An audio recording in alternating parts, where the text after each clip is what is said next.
నా యొద్ద నేర్చుకుని అప్పుడు మీ ప్రాణములకు విశ్రాంతి కలుగును. దేవునికి మహిమ కలుగును గాక.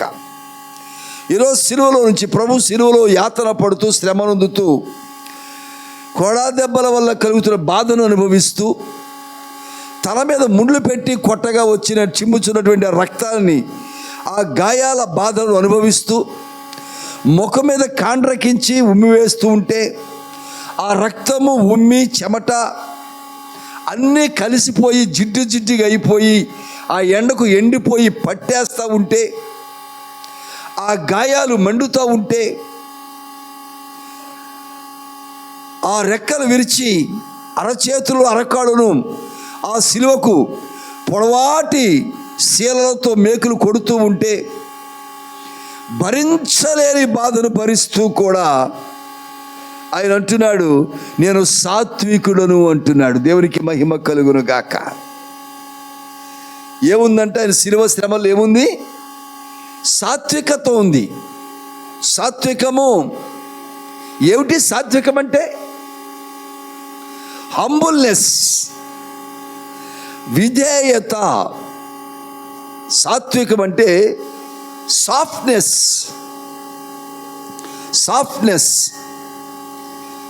చూడండి, చిన్నపిల్లలు ఈ మధ్యకాలంలో వారికి డ్రాయింగ్ పర్పస్, ఆర్ట్ పర్పస్ ఒక సాఫ్ట్ మెటీరియల్ ఒకటి వచ్చింది మార్కెట్లోకి.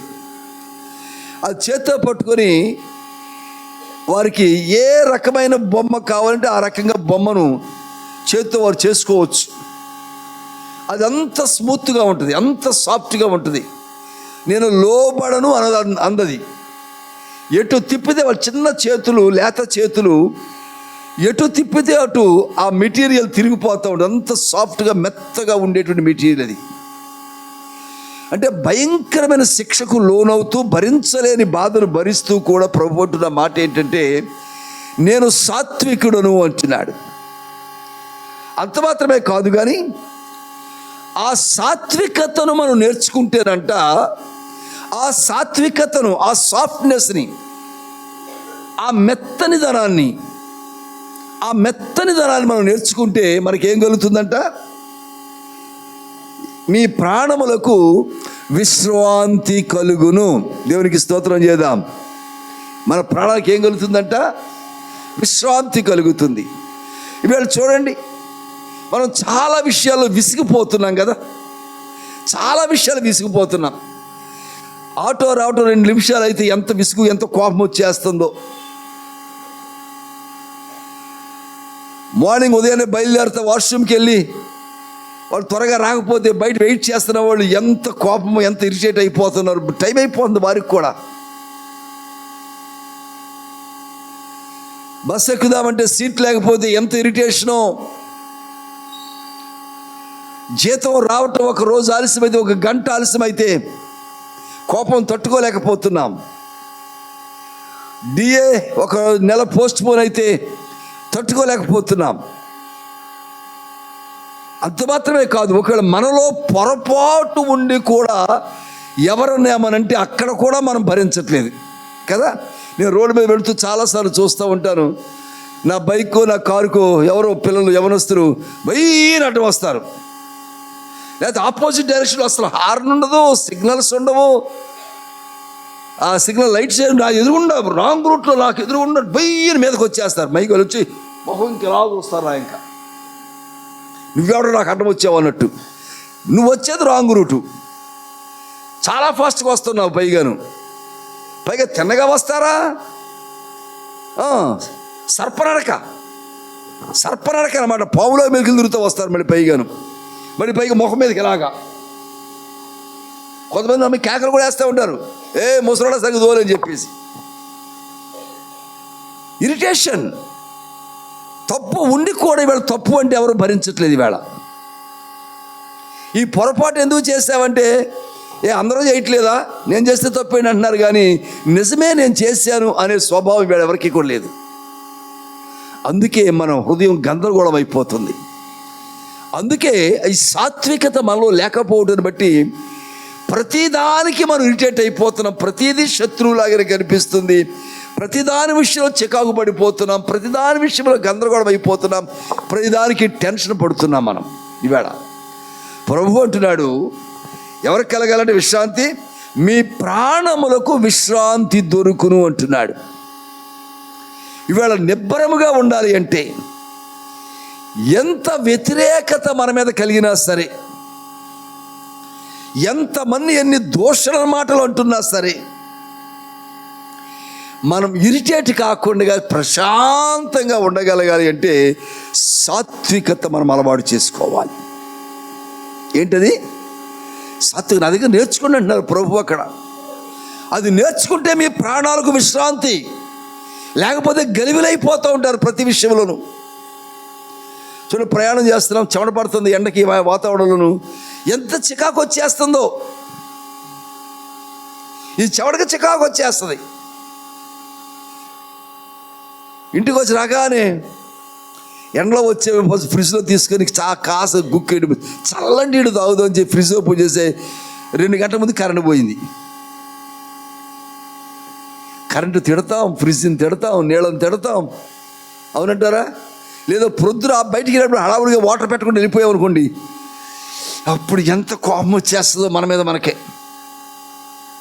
నేను పెట్టలేదనుకో, నువ్వనే పెట్టొద్దా, బుద్ధి ఉందా నీకు అసలు అని చెప్పి ఇంట్లో వాళ్ళందరి మీద చికాకు పడతాం. సాత్వికత లేకపోవటాన్ని బట్టి ఘర్షణ పెరిగిపోతుంది. ఈ ఘర్షణ పెరగపోవటాన్ని బట్టి హృదయం భారం అయిపోతుంది.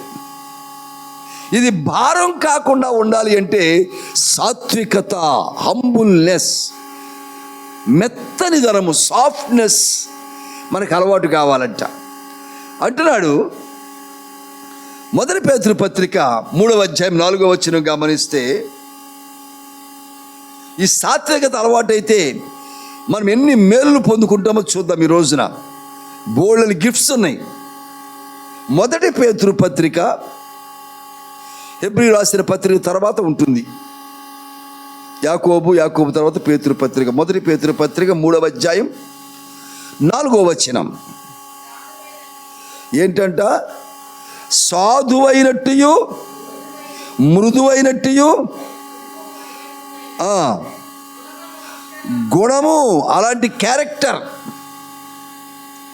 సాధువు మృదువు అయినటువంటి, లోబడేటువంటిది, పరిస్థితికి లోబడాలా, సిచ్యుయేషన్కి లోబడాలా, విషయానికి లోబడాలా, సబ్జెక్ట్కి లోబడాలా. కనుక సాధువైనట్టు మృదువైనట్టునైనటువంటి గుణమును అక్షయ అలంకారము గల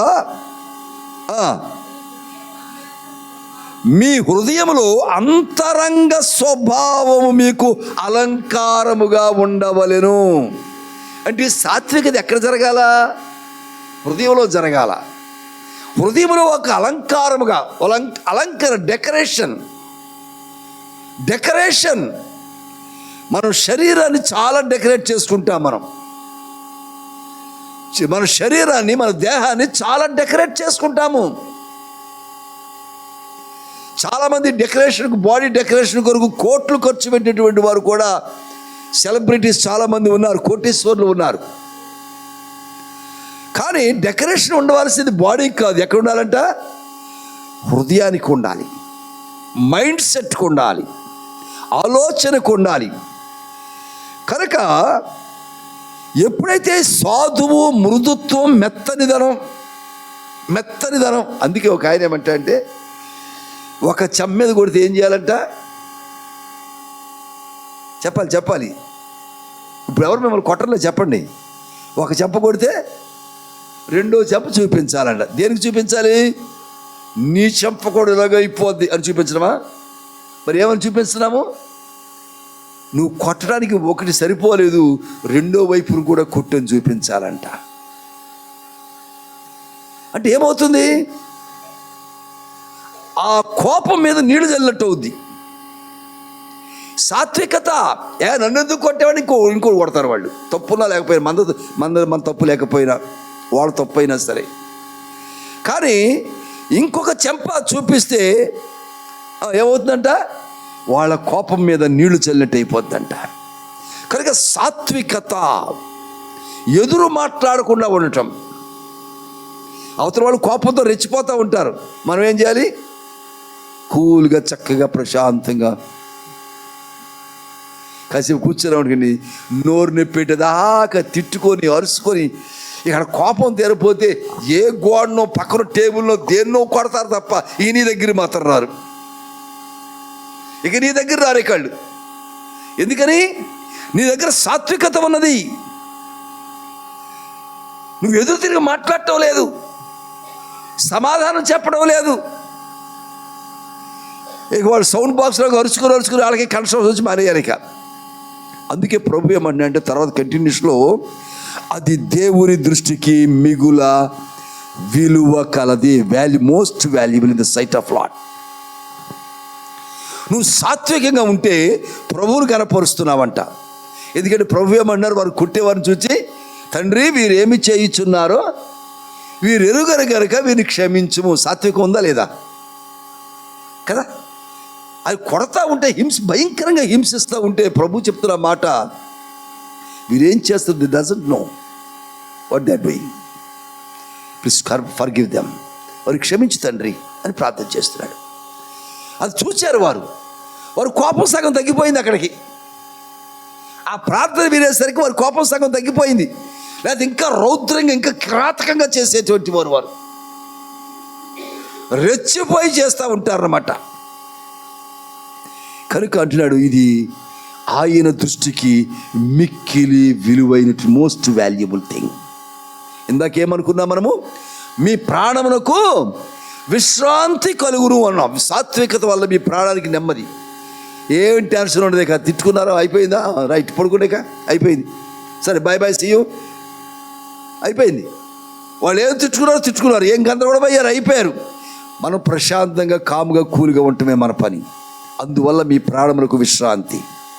నువ్వు అలా ఉండడం ద్వారా దేవుని దృష్టిలో ఎలా ఉంటావంటే, నువ్వు మిక్కిలి విలువైన గుణంగా, మిక్కిలి విలువైనటువంటి అలంకరణగా నీ సాత్వికతను దేవుడు గమనిస్తూ ఉన్నాడు. దేవునికి స్తోత్రం, హల్లెలూయా. మరొక మాట సామెతల గ్రంథం తీద్దాం. సామెతల గ్రంథం 14వ అధ్యాయం 30వ వచనం. సామెతల గ్రంథం 14వ అధ్యాయం 30వ వచనం చదువునానా?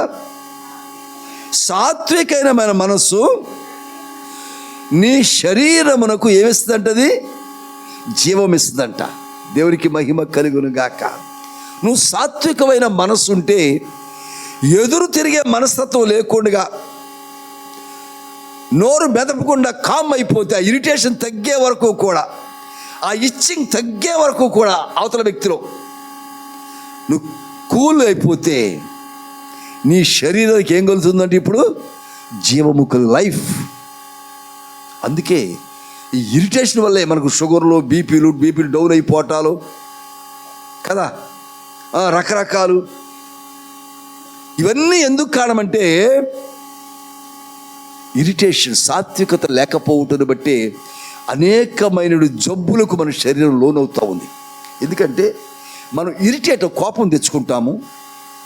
ఆ కోపం ఎందుకు వస్తుంది?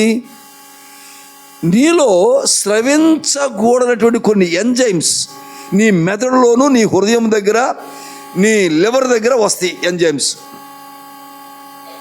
అవి నీ శరీరానికి హాని చేసే ఎంజైమ్స్. అవి ఎప్పుడైతే నీ కోపం, ఇరిటేషన్ వస్తూ ఉందో, ఆ ఎంజైమ్స్ స్రవించి ఏమవుతాయో తెలుసా? నీ దేహానికి హానికరం చేస్తాయి. అవి విషం, పాయిజన్ అయిపోతుంది. అదే నువ్వు ఇరిటేట్ కాలేదనుకో, ఆ ద్రవాలు స్రవించవు. అప్పుడు నీకు ఏ బలహీనత అంటుంది నీకు. అప్పుడు నీ శరీరానికి ఏం కలుగుతుంది? జీవం కలుగుతుందంట. పాయింట్ గుర్తుపెట్టుకోండి. ఒకటి, మీ ప్రాణమునకు విశ్రాంతి. రెండవది, దేవుని దృష్టికి మిగుల విలువైంది. మూడవది, మీ దేహమునకు జీవము. నాలుగవది అక్కడే 15వ అధ్యాయం, సామెతల పేజీ 15వ అధ్యాయం అక్కడ కిందకి వెళ్తే 4వ వచనం ఉంటుంది.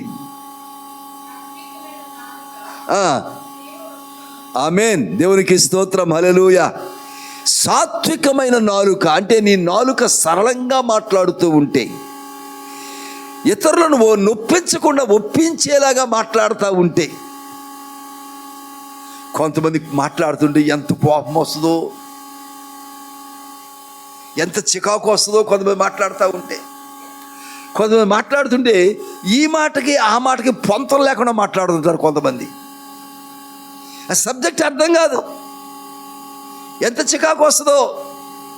కానీ మనం ఏం చేయాలంట, ఆ చికాకు పడకుండా మన నాలుకను సాత్వికంగా చక్కగా సరళంగా ఎదుటివారితో మాట్లాడుతూ ఉంటే మనకేం కలుగుతుందంట, అది మనకు జీవవృక్షం అంటున్నాడు. ఈ జీవవృక్ష ఫలాలే కదా ఏదైనా వరంలో మనం మోసం చేసింది. ఆ వాటి వల్లే కదా మనం మోసపోయాం.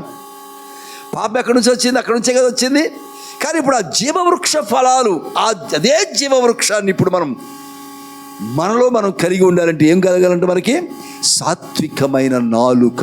ఇందాక సాత్వికమైన మనస్సు అన్నాడు కదా, 14:30 ఏమన్నాడు? సాత్వికమైన మనస్సు అన్నాడు. ఇక్కడ ఏమన్నాడు? సాత్వికమైన నాలుక. అక్కడే మన హృదయం, మన తలంపులు, మన ఆలోచనలు.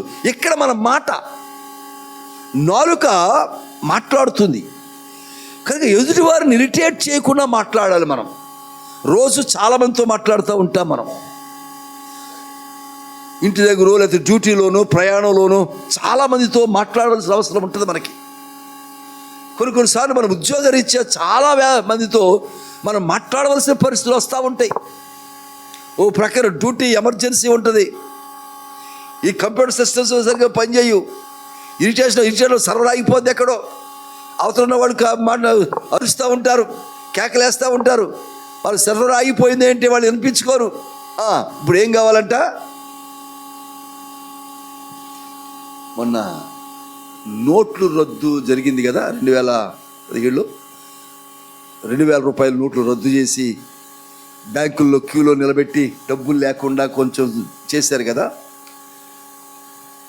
ఆ ప్రయత్నం గుడివాళ్ళు ఉన్నానప్పుడు నేను ఈరోజు డబ్బుల కోసం పాపం ప్రజలు వచ్చి క్యూలో నిలబడటం, 1,000 రూపాయలు కావాల్సిన వాడికి 500 ఇవ్వటం, 10,000 కావాల్సిన వాడికి 1,000 రూపాయలు ఇవ్వటం, వాళ్ళు లెక్కలు పెట్టి ఇచ్చారు కదా. ఎవరికి డబ్బులు పూర్తిగా ఇవ్వలేదు కదా. ఆ క్రమంలో ఒక బిజినెస్ మ్యాన్, అంటే బయట డబ్బులు వడ్డీకి తిప్పుకునే ఒక బిజినెస్ మ్యాన్, ఆయన రోజు డబ్బులు డ్రా చేసుకుని బయట అసలు ఈ డబ్బులు లేక అందరు ఇబ్బంది పడుతున్నారు. అందరూ అడుగుతున్నారు, మాకు డబ్బులు, మాకు వడ్డీకి వడ్డీ అని చెప్పి. కానీ బ్యాంక్ వస్తుంటే బ్యాంకులు ఎంత ఇస్తున్నాము, ఫోటో గంట 3 గంటలు నిలబడితే 1,000 రూపాయలు మించి రావట్లేదు. అప్పుడు అంత టైట్ అనమాట, అంత టైట్. పోలీసులు కూడా కాపలా పెట్టేవాళ్ళు అప్పుడు బ్యాంకుల దగ్గర, అంత టైట్. బయట ఏమో ఫోన్లు, అతనికి క్యూలో నిలబడి ఉండడు. అక్కడెక్కడో ఇక్కడికి వచ్చేసరికి మధ్యాహ్నం అయిపోయేది. కౌంటర్ దగ్గరికి వచ్చేసరికి తీరా వచ్చి 10,000 అడితే 1,000 కూడా చేతికి వచ్చేవి కాదు. ఆ కోపం పట్టలేక పళ్ళు పట్టపట్ట కొరికదా అని చెప్పి ఎంత ఇరిటేట్ అయ్యేవాడో. తీరా చెప్పి ఏటీఎంలో డబ్బులు పెట్టించా ఒకసారి. అక్కడ కొంతమంది డ్రా చేసుకెళ్తుంటారు చెప్పి దాన్ని లిమిటేషన్ పెట్టి 1,000 కంటే ఎక్కువ రాకుండా పెట్టి అక్కడ పెడితే అక్కడ వెళ్ళి డ్రా చేసాడు పాపం. అక్కడ 1,000 రూపాయలు కంటే ఎక్కువ రాలా. కౌంటర్లోకి వచ్చాడు, ఇక్కడ 1,000 కంటే ఎక్కువ రాలా. అసలు డబ్బులు కావాలా, ఫోన్లో వచ్చేది డబ్బులు వడ్డీ పోతే మిస్ అయిపోద్ది కదా. ఎంత చికాకు పడి ఎంతగో అయిపోతున్నాడు. అక్కడ నుంచి గోడ చివరి గేటు తెరిచి మేనేజర్ గారు అని కేకేశాడు గట్టిగా.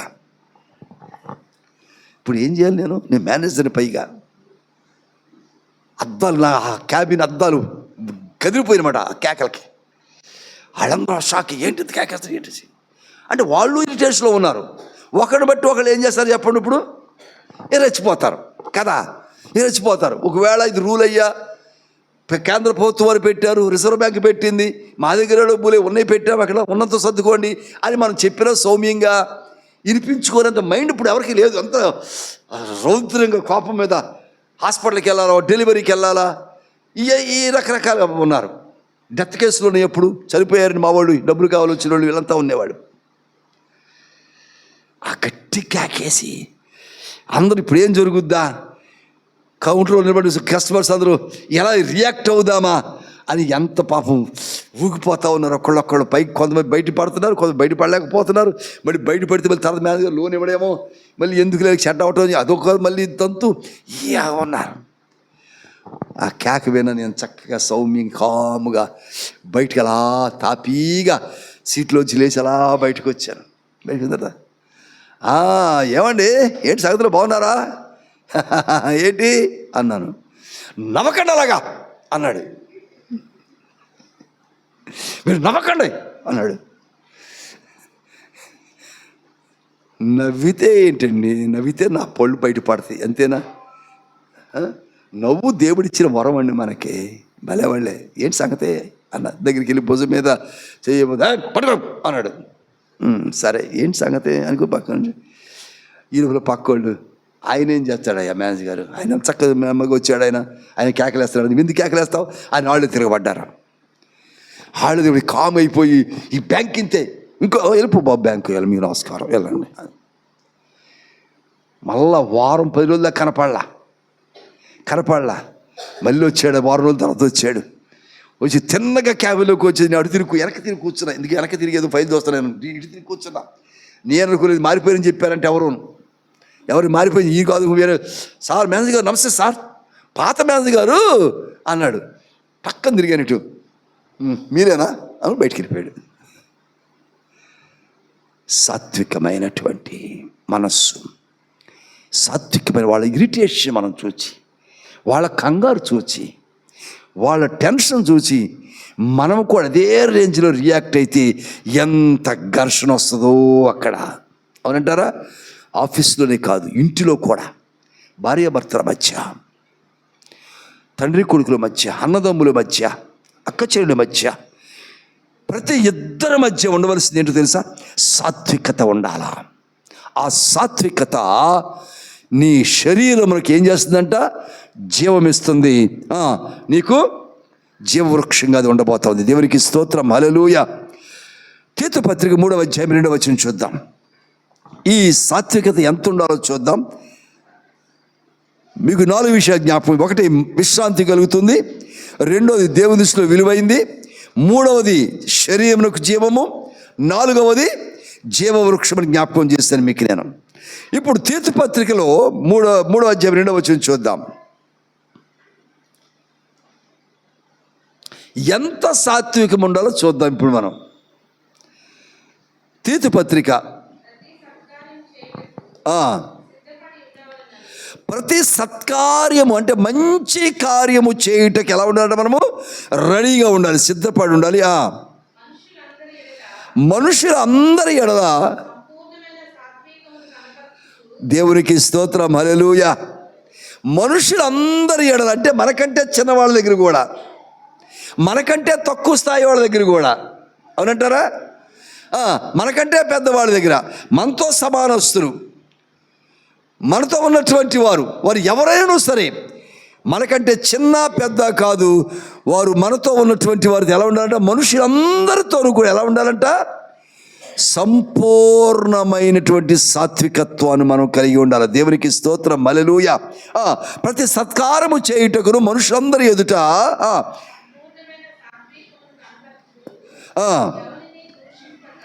ఎవరిని దూషింపక ఎలా ఉండాలంట? జగడమది. సాత్వికత్వంలో వచ్చేది ఏమిటయ్యా మనకంటే, ఎవరిని దూషించకూడదు, ఎవరిని తక్కువ చేసి మాట్లాడకూడదు, ఎవరినో తక్కువ చేయకూడదు. మనం దేవుని దగ్గర ఉంటుంది మన స్థాయి ఏంటో. మనం ఇంకొకరు తక్కువ చేసి వాళ్ళకి ఆ స్థాయి ఇచ్చాడు దేవుడు, అంత మాత్రం వచ్చిందా మనకంటే తక్కువ ఎట్లా అనుకుంటాం?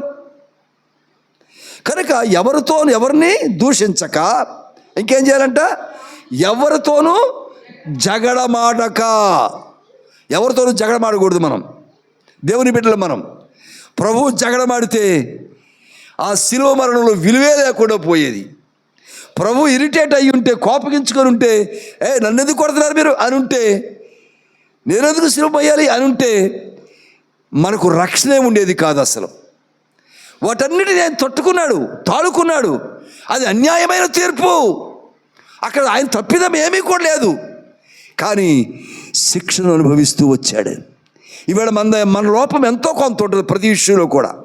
గమనించండి, ప్రతి ఇష్యూలో కూడా మన ప్రమేయం ఉంటుంది, ఏదో ఒక లోపం మనతో ఉంటుంది, మన దగ్గర ఉంటుంది ఖచ్చితంగా. అది తప్పుగా చేయడమో, పొరపాటుగా చేయడమో, తప్పుగా మాట్లాడటమో ఏదో ఉంది. అయినను సరే మనం ఎంత మాత్రము సహించకుండా మనము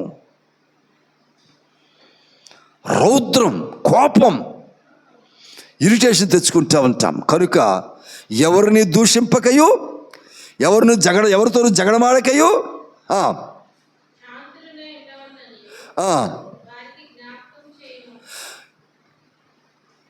ప్రశాంతంగా, శాంతముగా, ఉన్నతముగా, సాత్వికముతో సంపూర్ణమైనటువంటి సాత్వికం.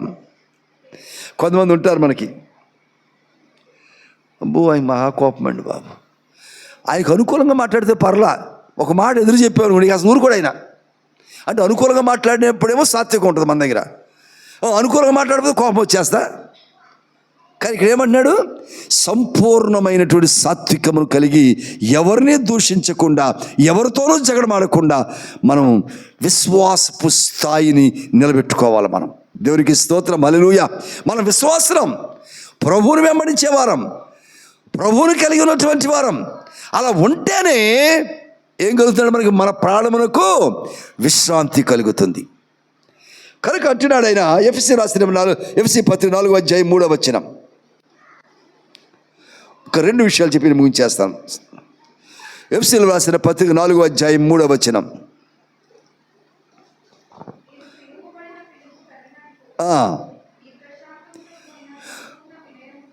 ఏముంటారంట, దీర్ఘశాంతముతో కూడిన సంపూర్ణమైన వినయము, సాత్వికముతో నడుచుకొనవలెని బ్రతిమిలాడుకొనుచున్నాను. కనుక దీర్ఘశాంతంతో కూడుకున్న సంపూర్ణ వినయంతో కూడుకున్నటువంటి సాత్వికం. ఇందా సంపూర్ణ సాత్వికం అన్నాడు. ఆ సంపూర్ణ సాత్వికం అంటే ఎలా ఉండాలంటే, దీర్ఘశాంతం ఉండాలి. రెండోది ఏముండాలంట, దీర్ఘశాంతముతో కూడిన సంపూర్ణమైన వినయము, సాత్వికము కలిగి ఉంటే అది సంపూర్ణత కలిగి ఉంటుంది. అప్పుడు మన ప్రాణములకు నెమ్మది కలుగుతుందంట. దేవునికి స్తోత్రం, హల్లెలూయా. కలిగిన జెఫన్యా గ్రంథం ఇంకొక అద్భుతమైన ఆశీర్వాదం చూద్దాం. జెఫన్యా గ్రంథం 2:3. జెఫన్యా గ్రంథం 2:3.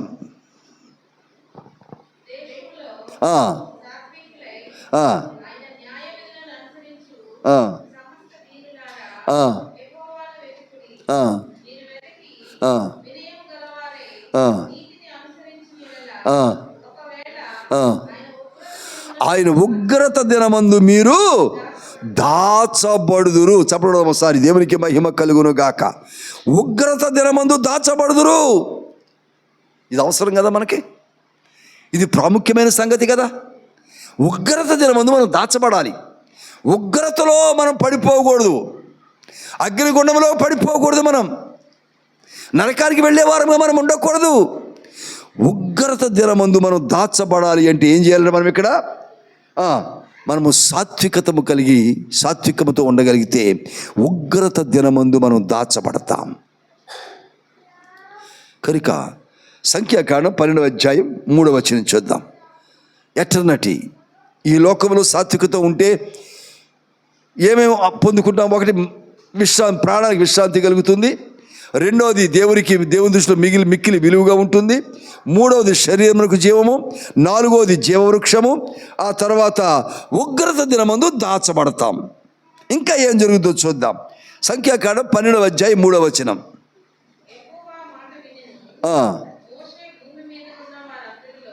మోషే భూమి మీద ఉన్న అందరిలో మిక్కిలి సాత్వికుడు. చాలమ్మా, తర్వాత చూద్దాం. 8వ వచనం చూద్దాం. ఇప్పుడు 8వ వచనం.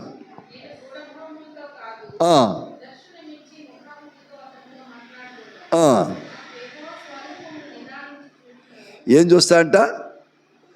మోషే మిక్కిలి సాత్వికుడు గనక ఇప్పుడు ఏం చూస్తున్నాడు ఆయన? యెహోవా యొక్క స్వరూపమును నిదానించి చూచును. నిదానించి చూడండి. ఎలా చూడాలి? ఇప్పుడు ఎదురు బదురు ప్రశాంతంగా నిలబడితే నిదానించి చూస్తాం. కంగారుగా నిలబడితే నిదానించి చూడగలమా? హడావుడిగా నిలబడితే నిదానించి చూడగలమా? భయముతో నిలబడితే నిదానించి చూడగలమా? ప్రశాంతంగా నిదానించి ప్రభు యొక్క ముఖ దర్శనము చేయబడాలి అంటే సాత్వికత మనకు అవసరం. మోషే భోజనులందరూ కూడా మిక్కిలి సాత్వికుడు గనక ఇప్పుడు ప్రభు యొక్క ముఖ దర్శనాన్ని నిదానించి చూడగలుగుతూ ఉన్నాడు. ఇది ఎప్పుడు కలుగుతుంది మనకే? పరలోక రాజ్య స్థాపనలో నీ ప్రాణము మంచి విశ్రాంతి కలిగి ప్రభువు దగ్గర దాచబడి, ఉగ్రత దినమందు నీవు దాచబడి ఆ జీవవృక్ష ఫలాలు నువ్వు పొందుకొని ప్రభువుతో పాటు యుగయుగాలు ఉంటూ ఆయన ప్రక్కనే కూర్చొని ఆయన ముఖము నిదానించి చూడగలిగినటువంటి ప్రశాంతమైనటువంటి ఆ పరలోక రాజ్యాన్ని స్వతంత్రించుకోవడానికి ఏం కావాలంట? సాత్వికత, సంపూర్ణమైన సాత్వికత నిన్ను అలాంటి ఆ పరలోక రాజ్యానికి నిన్ను నడిపిస్తూ ఉంది. అందుకే ప్రభు పరలోక రాజ్యం చేరటం కొరకే ఆయన సాత్వికతను ప్రాక్టీస్ చేసి, ముందు మనం చదువుకున్నప్పుడు ఏమన్నాడు ఆయన? నన్ను వెంబడి నా దగ్గర నేర్చుకోనని అన్నాడు. నేను సాత్వికుడును, దీన మనస్సు గలవాడును కనుక మీ మీద నా కాడి ఎత్తుకొని నా యొద్ద నేర్చుకునుడి, అప్పుడు మీ ప్రాణములకు విశ్రాంతి కలుగును. ఏం చేయాలి మనము? ఆయన చేసి చూపించారు. ఎవరిని కొట్టలేదు, ఎవరిని తిట్టలేదు, దూషించలేదు, జగడమాడలేదు కదా.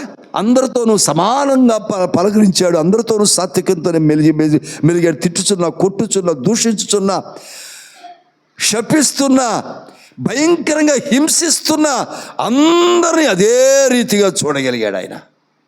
అది సాత్వికం అంటే. కొట్టుచున్న వారిని సైతము, హింసిస్తున్న వారిని సైతము, స్నేహితులతో ఎలా మాట్లాడుతున్నారో హింసిస్తున్న వారితో అలాగే మాట్లాడుతున్నారు ఆయన వెంబడించిన వారితో ఎలా మాట్లాడుతున్నారో ఆయన శిక్షిస్తున్న వారితో కూడా అదే రీతిగా మాట్లాడుతున్నారు. అది సాత్వికత అంటే. అప్పుడు మనం నిదానించి ప్రభువును చూడగలిగినటువంటి నిత్య విశ్రాంతిలో మన ప్రాణం ఉండగలిగినటువంటి ప్రశాంతతకు చేరుకుంటాం. అట్టి కృప, అట్టి ధన్యత ప్రభువు పొందినటువంటి ఆ శిలువ మరణం ద్వారా ఆ సాత్వికమైన ప్రాక్టీస్ చేసి మనల్ని చేయమన్నారు కనుక మనము కూడా చేయుటని బట్టి మనకు అట్టి సాత్వికత ద్వారా ఆ పరలోక రాజ్యంలో ప్రవేశించుదుముగాక. చిన్న ప్రార్థన చేసుకుందాం. గ్లోరీ, హల్లెలూయా, హల్లెలూయా, హల్లెలూయా. డోర్కా చిన్న ప్రార్థన చేయని వాక్యాన్ని